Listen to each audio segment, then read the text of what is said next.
उत्तर प्रदेश में हमारा एक बहुत ही महत्वपूर्ण परमाणु ऊर्जा स्टेशन है। उत्तर प्रदेश में एकमात्र परमाणु ऊर्जा स्टेशन है जिसका नाम है नरौरा परमाणु ऊर्जा स्टेशन।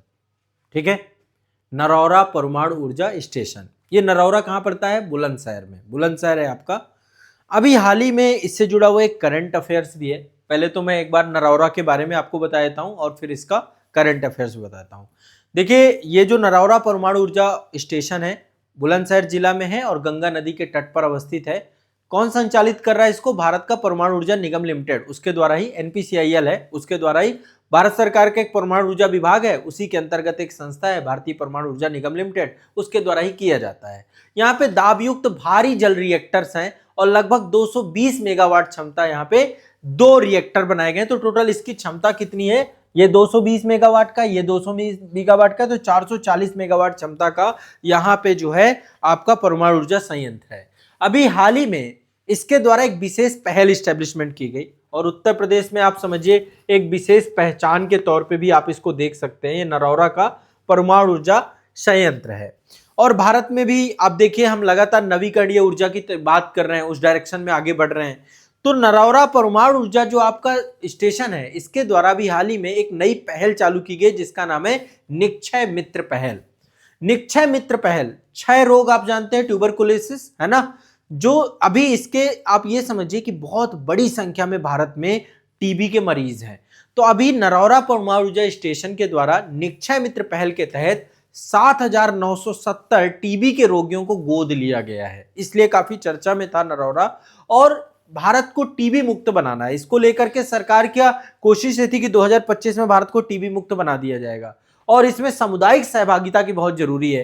तो उसमें नरौरा परमाणु ऊर्जा स्टेशन के द्वारा, जो कि बुलंदशहर में आपका एस्टेब्लिशमेंट है, इसके द्वारा 7,000 लगभग 8,000 मान लीजिए 7,970 टीबी मरीजों को जो है गोद लिया गया।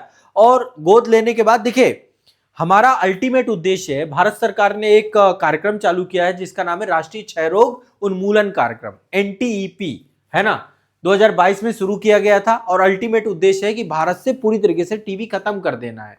टीबी खत्म कैसे होगा? जब टीबी के मरीजों को आइडेंटिफाई किया जाएगा, प्रॉपर पोषण दिया जाएगा, उनका पूरा नैदानिक प्रक्रिया होगी और इसके लिए सरकार जो है क्राउड सोर्सिंग पहल का मतलब ये होता है कि छोटे छोटे एनजीओ, छोटे छोटे संस्थान, छोटे बड़े बड़े जितने भी संस्थान, सबके साथ मिल करके टीबी के रोगियों के जो पोषण की सहायता है, क्योंकि जो टीबी की गोलियां चलती हैं वो बहुत हैवी डोज की होती हैं और उसके लिए टीबी का वायरस लड़ने के लिए भोजन की पर्याप्त मात्रा चाहिए।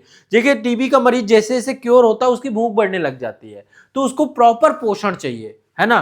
तो वो सब निक्षय मित्र पहल जो आपकी चालू हुई है, उसमें सरकार जो है बड़े बड़े जितने भी संस्थान हैं, बड़े बड़े एनजीओ हैं, कारपोरेशंस हैं, सामाजिक आर्थिक सहायता के तहत पूरा काम करे, इसके लिए एक पूरा पोर्टल बनाया गया है। तो अभी नरौरा परमाणु ऊर्जा स्टेशन के द्वारा लगभग 8,000 से ज्यादा रोगियों को लिया गया है और इस दिशा में काम किया गया। तो एक बहुत इंपॉर्टेंट जो है आपको ये जानकारी उत्तर प्रदेश के संदर्भ में है, इसको यूपी के संदर्भ में भी देख सकते हैं। और जैसा मैंने आपको बताया, प्रधानमंत्री टीबी मुक्त भारत अभियान है जो आपको, जिसको हम बोलते हैं पीएम टीबी एमबीए, है ना, राष्ट्रीय क्षय रोग उन्मूलन कार्यक्रम, एनटीईपी, इसके तहत पूरा प्रोग्राम आपका चल रहा है, आगे बढ़ रहा है। ठीक है, तो एक ये बहुत ही महत्वपूर्ण करंट अफेयर्स है, उत्तर प्रदेश के संदर्भ में आप सभी को जानना चाहिए। चलिए।